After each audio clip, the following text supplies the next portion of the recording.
जी अस्सलाम वालेकुम वरहमतुल्लाहि वबरकातुहू जनाब अज माशाल्लाह दो गब्बन पट्ठा की लाट आई है। माशाल्लाह खूबसूरत माशाल्लाह पट्ठन पियाँ प्योर खट्टी मक्खी चीनी और वाइट मक्खी चीनी। तो ला पहले नंबर पर पट्ठ आ गई नहीं माशाल्लाह वाइट कलर की माशाल्लाह पट्ठ ने प्योर मदरसा नस्ल की खूबसूरत माशाल्लाह पट्ठ ने ते पट्ठ दे बिरा फेस ब्यूटी चेक करो, झालर चेक करो माशाल्लाह खूबसूरत माशाल्लाह झालर दे विच और 33 तो 34 इंच हाइट है। बंदे नाल खड़ा करना मकसद होंदा कि बिरा तुहानू हाइट का पता लगे। खूबसूरत माशाल्लाह चीज ने और एक्टिव भी ने और 3.5 तो 4 महीना की गब्बन है। गब्बन 9 मन के बजे तू काबले वापसी भी होसी। ये भी वाजे गल कर दे कन्ना दे लापर भी चेक कर सकते, चंगे लंबे कान और ताज़ा दो दांदी ने बिरा फुल डिटेल फुल दे रहे हैं। चड्डा भी नाल विखा रहे हैं, सारी विखा रहे हैं कि तुहानू अच्छी तरह इन्फॉर्मेशन हो। अल्लाह दे फजल करम नाल अच्छी खुराक दे सो ते अज तक 1.5 महीना पिया बिरा ते 1.5 महीने च चंगा हवाना चड्डा बना जासी और खुराक दे सिर ते ही होंदा और तेल भी थोड़ा जी दे होता क्योंकि आज मौसम चेंज हो गई है।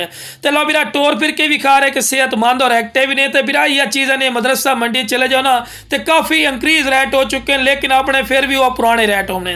तो लो बिरा हुसन और खूबसूरती दी माशाल्लाह खीरी ने।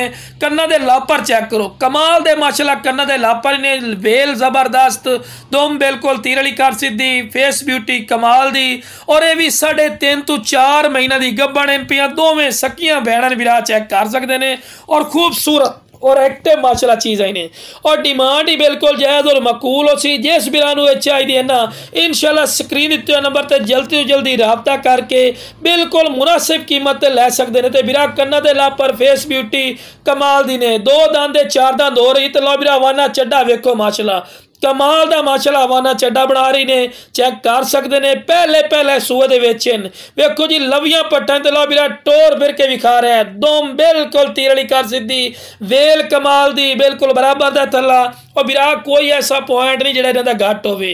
ते जिस बिरा नूं इंशाल्लाह चाहिए जल्दी जल्दी रबता करके अपनी सोच के मुताबिक बिल्कुल जायज़ और मकूल रेट ते लै सकते हैं जनाब। तो अपनी लोकेशन जनाब लुडन शहर जिला व्याड़ी लुडन मेन अड्डे ते UBL बैंक और PSO पंप दे सामने।